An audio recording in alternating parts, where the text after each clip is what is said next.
Praise the Lord. जय मसीह, hallelujah. मैं प्रभु का दास मार्क्यो मामा आप सभी के सामने फिर से मैं हाजिर हूँ इस वीडियो के माध्यम से।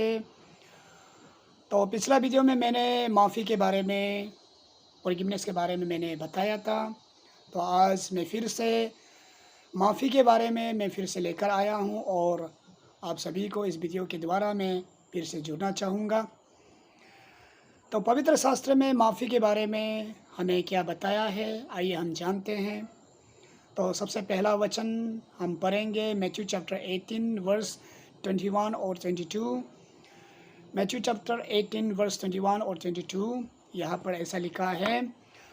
तब पतरस ने पास आकर उससे कहा, हे प्रभु, यदि मेरा भाई अपराध करता रहे तो मैं कितनी बार उसे क्षमा करूं?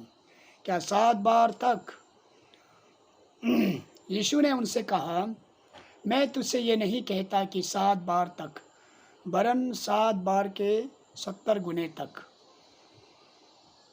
पतरस यानी कि प्रभु का सबसे उन दिनों में करीबी चेला हुआ करता था। उन्होंने एक बार प्रभु से आकर पूछा कि प्रभु, यदि मेरा भाई अपराध करता रहे तो मैं कितनी बार उन्हें माफ़ करूं? पहला सवाल।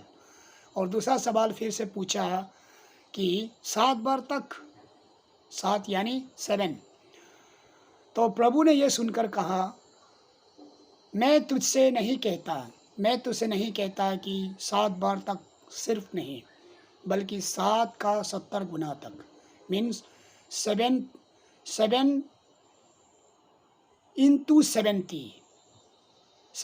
70 जब हम करेंगे मैथमेटिकल टर्म्स में 490 टाइम्स हमें माफ़ करना चाहिए। तो प्रभु ने यह वचन इसलिए कहा है कि हम इंसान जब कोई हमें सताते हैं, हमें जब दुखाते हैं, तो उस वक्त हम मुश्किल से एक बार माफ़ कर सकते हैं। कोई लोग तो एक बार भी नहीं कर पाते हैं, 2 बार बहुत मुश्किल से, तीसरा बार तो ज़्यादातर लोग करते ही नहीं। तो हमें प्रभु ये बताना चाहता है कि लोगों को माफ़ करने का स्तर हमारा बहुत ही ऊंचाई होना चाहिए, बहुत ऊंचाई पर होना चाहिए। इसलिए 7 का 70 गुना कहा गया है। आज हम अपने आप को सवाल करें, कोई हमें सताते हैं बिन मतलब के, कोई मेरे विरोध में तरह तरह के बातें करते हैं, हम उन्हें कितनी बार माफ़ कर सकते हैं? अब अपने आप को सवाल करें। इसी वचन, जो मैंने ये वचन पढ़ा, इसी वचन का नीचे में वर्स 23 से लेकर जब हम 35 में एक कहानी दिखाई देते हैं, उसमें चलिए उस कहानी से कुछ सीखते हैं। उसमें यीशु ने उदाहरण दिया है कहानी। चलिए वर्स को मैं नहीं पढ़ता, वो लंबा है इसलिए मैं नहीं पढ़ता, चलिए मैं शॉर्ट में बता देता हूँ। उसमें यीशु ने कहानी बताया है कि एक मालिक था और उसका चेला ने उससे बहुत कर्ज लिया था। तो एक दिन मालिक को गुस्सा आया, मालिक ने चेला को बुलावा भेजा और अपने दरबार में खड़ा किया और अपने नौकरों से ये कहा कि इन्होंने मेरा कर्ज नहीं चुकाया, इनका कर्ज बहुत ज़्यादा है, इसलिए इनका बच्चा, इनका बीवी, इनके पास जो है सबको बेच दिया जाए और मेरा कर्ज अदा किया जाए। मालिक ने ऐसा कहा। ये सुनकर नौकर जो कर्ज लिया था, चेला भावुक हो गया और वो कहा, मालिक मुझे माफ़ करें, मुझ पर रहम कर, मैं आपका कर्जा चुका दूंगा, धीरे धीरे करके मैं चुका दूंगा। जब नौकर ने ऐसा कहा, जब कर्जा लेने वाला ने ऐसा कहा, तो मालिक को बहुत दया आया और दया आकर उन्होंने कहा, ठीक है, मैं तुम्हें बंदीगृह में भी नहीं डालूंगा, मैं तुम्हारा कर्ज माफ़ कर देता हूँ, अब तो खुशी से चला जा। तो वो चला गया। उसके बाद में उसी कर्जा लेने वाला से किसी और ने फिर कर्जा लिया था तो उन्होंने उसको उसके गले को पकड़ा और कहा कि तुम मेरा कर्जा कब दोगे? मेरा कर्जा को नहीं दोगे तो मैं तुम्हें बंदीगृह में डाल दूँगा। और उन्होंने ले जाकर बंदीगृह में डाल दिया और कहा कि जब तक मेरा कर्जा नहीं चुकाओगे तुम इस बंदीगृह में रहना। तो उसी घटना को किसी और ने देखा और उसने देखकर उन्होंने मालिक को बताया, जिन्होंने उस कर्जे वाले को क्षमा किए थे। तो बताया कि जिस कर्जा लेने वाले को तुमने तरस खाकर दया किया है, उन्होंने अपने कर्जा लेने वाला को माफ़ नहीं किया है और बंदीगृह में डाल दिया है। ये सुनकर मालिक को बहुत गुस्सा आया और उन्होंने बुलावा भेजा और उन्होंने उससे कहा, मैंने तुम्हारा कर्ज माफ़ किया, तुम पर दया किया, तुम पर तरस किया और मैं तुम्हें तरस खाकर माफ़ कर सकता हूँ। माफ़ किया तो तुमने दूसरों को क्यों माफ़ नहीं किया? इसलिए मैं भी तुम्हें माफ़ नहीं करूँगा। अब तुम्हें बंदीगृह में मैं भी डाल देता हूँ। और मालिक ने उन्हें बंदीगृह में डाल दिया। परमेश्वर का वचन भी ऐसे ही है, कुछ ऐसे ही कहते हैं। यही उदाहरण प्रभु यीशु ने बताया। यदि हम परमेश्वर से माफ़ी चाहता है, माफ़ी मांगता है, तो हमें भी लोगों से माफ़ी करना चाहिए, माफ़ करना चाहिए। जब हम लोगों को माफ़ करते हैं तो परमेश्वर भी हमें माफ़ करते हैं। जब हम लोगों को कर्जा देते हैं, जब हम लोगों को मदद करते हैं, जब लोगों को हम दया करते हैं, तो परमेश्वर भी हमारे साथ करते हैं। यदि आप अपने सामने वाले को माफ़ नहीं करते, आप ना समझे कि जो दिखाई नहीं देता है परमेश्वर, वो आपको माफ़ करेंगे। पहले दिखाई देने वाले को माफ़ करो, दिखाई देने वाले के साथ प्रेम बांटो, तभी आप परमेश्वर को भी अपने प्रेम को प्रकट करते हैं, उनके महिमा को प्रकट करते हैं। तो अंत में एक वचन फिर से मैं पढ़ता हूँ। इफिसियंस चैप्टर 4 का वर्ष 32 में ऐसा लिखा है, एक दूसरे पर कृपालु और करुणामय हो, और जैसे परमेश्वर ने मसीह में तुम्हारे अपराध क्षमा किए, वैसे ही तुम भी एक दूसरे के अपराध क्षमा करो। ये वचन क्या कहते हैं? हर इंसान के साथ, हर पड़ोसी के साथ, पड़ोसी केवल मेरे घर के बगल में रहने वाले को हम पड़ोसी नहीं कहते। जो भी इंसान, जहाँ कहीं में भी जो भी इंसान हम मिलते हैं, जो भी जात का हम मिलते हैं, उनके साथ हम कृपालु, करुणामय, दयालु, उनके साथ शांति बरतना चाहिए। उसी प्रकार से हम परमेश्वर का महिमा करते हैं। यदि हम ऐसा नहीं करते तो हम परमेश्वर का महिमा को नहीं देखते हैं। हम परमेश्वर को मंदिर में, मस्जिद में हम नहीं ढूंढते। परमेश्वर हमारे कार्यों में दिखाई देते हैं। यदि हम मसीही हैं तो हम यीशु ने जो हमें बताया है, यीशु ने जो रास्ता हमें सिखाया है, हमें उसी पर ध्यान देना चाहिए, उसी पर हमें चलना चाहिए। इसलिए यीशु ने कहा है कि मेल मिलाप से रहो, प्रेम करो, एक दूसरे को माफ़ करो। यदि तुम माफ़ करोगे, मैं भी माफ़ करूँगा। यदि मांगने वाले को तुम देते हो तो मैं भी तुम्हें दूंगा। यही हमें वचन सिखाते हैं। इसलिए मेरे विश्वासी भाई बहन, मेरे पड़ोसी, मेरे दोस्त और जितने भी इस वीडियो को देख रहे हैं, बस हमें ये हमेशा याद रखना है, जो हम परमेश्वर से चाहते हैं हम दूसरों के साथ भी ऐसा ही करें। Hallelujah, praise the Lord. तो मैं आज इस वीडियो को मैं यहीं पे रखता हूँ। आने वाला समय में फिर से मैं आपके लिए आत्मिक भोजन लेकर आऊँगा। तब तक के लिए आप सब जुड़े रहिए और दोबारा हम जब तक नहीं मिलते, आप सब सलामत रहे। प्रभु यीशु मसीह का आशीष, प्रेम, दया आप सभी के साथ बना रहे। जय मसीह की। आमीन।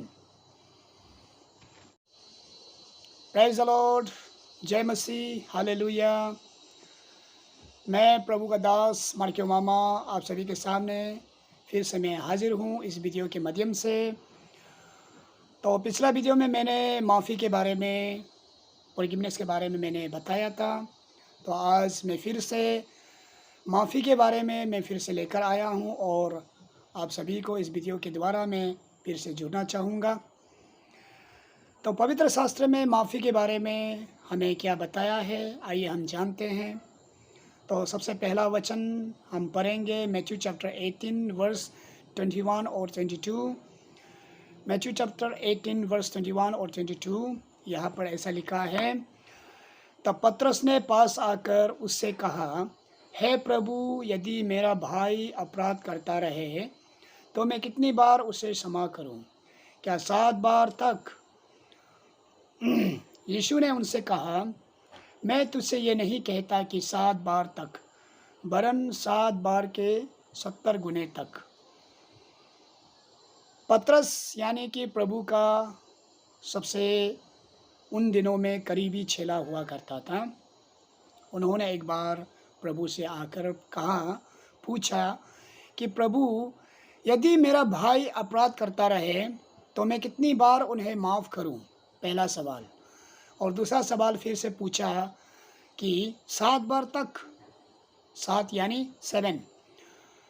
तो प्रभु ने यह सुनकर कहा, मैं तुझसे नहीं कहता कि 7 बार तक सिर्फ नहीं, बल्कि 7 का 70 गुना तक, मीन्स 7 इंटू 70 जब हम करेंगे मैथमेटिकल टर्म्स में 490 टाइम्स हमें माफ़ करना चाहिए। तो प्रभु ने यह वचन इसलिए कहा है कि हम इंसान जब कोई हमें सताते हैं, हमें जब दुखाते हैं, तो उस वक्त हम मुश्किल से एक बार माफ़ कर सकते हैं। कोई लोग तो एक बार भी नहीं कर पाते हैं, 2 बार बहुत मुश्किल से, तीसरा बार तो ज़्यादातर लोग करते ही नहीं। तो हमें प्रभु ये बताना चाहता है कि लोगों को माफ़ करने का स्तर हमारा बहुत ही ऊंचाई होना चाहिए, बहुत ऊंचाई पर होना चाहिए। इसलिए 7 का 70 गुना कहा गया है। आज हम अपने आप को सवाल करें, कोई हमें सताते हैं बिन मतलब के, कोई मेरे विरोध में तरह तरह के बातें करते हैं, हम उन्हें कितनी बार माफ़ कर सकते हैं? अब अपने आप को सवाल करें। इसी वचन, जो मैंने ये वचन पढ़ा, इसी वचन का नीचे में वर्स 23 से लेकर जब हम 35 में एक कहानी दिखाई देते हैं, उसमें चलिए उस कहानी से कुछ सीखते हैं। उसमें यीशु ने उदाहरण दिया है कहानी। चलिए वर्स को मैं नहीं पढ़ता, वो लंबा है इसलिए मैं नहीं पढ़ता, चलिए मैं शॉर्ट में बता देता हूँ। उसमें यीशु ने कहानी बताया है कि एक मालिक था और उसका चेला ने उससे बहुत कर्ज लिया था। तो एक दिन मालिक को गुस्सा आया, मालिक ने चेला को बुलावा भेजा और अपने दरबार में खड़ा किया और अपने नौकरों से ये कहा कि इन्होंने मेरा कर्ज नहीं चुकाया, इनका कर्ज बहुत ज़्यादा है, इसलिए इनका बच्चा, इनका बीवी, इनके पास जो है सबको बेच दिया जाए और मेरा कर्ज अदा किया जाए। मालिक ने ऐसा कहा। ये सुनकर नौकर जो कर्ज लिया था, चेला भावुक हो गया और वो कहा, मालिक मुझे माफ़ करें, मुझ पर रहम कर, मैं आपका कर्जा चुका दूंगा, धीरे धीरे करके मैं चुका दूंगा। जब नौकर ने ऐसा कहा, जब कर्जा लेने वाला ने ऐसा कहा, तो मालिक को बहुत दया आया और दया आकर उन्होंने कहा, ठीक है, मैं तुम्हें बंदीगृह में भी नहीं डालूंगा, मैं तुम्हारा कर्ज माफ़ कर देता हूँ, अब तो खुशी से चला जा। तो वो चला गया। उसके बाद में उसी कर्जा लेने वाला से किसी और ने फिर कर्जा लिया था। तो उन्होंने उसके गले को पकड़ा और कहा कि तुम मेरा कर्जा कब दोगे? मेरा कर्जा को नहीं दोगे तो मैं तुम्हें बंदीगृह में डाल दूंगा। और उन्होंने ले जाकर बंदीगृह में डाल दिया और कहा कि जब तक मेरा कर्जा नहीं चुकाओगे तुम इस बंदीगृह में रहना। तो उसी घटना को किसी और ने देखा और उसने देखकर उन्होंने मालिक को बताया, जिन्होंने उस कर्जे वाले को क्षमा किए थे।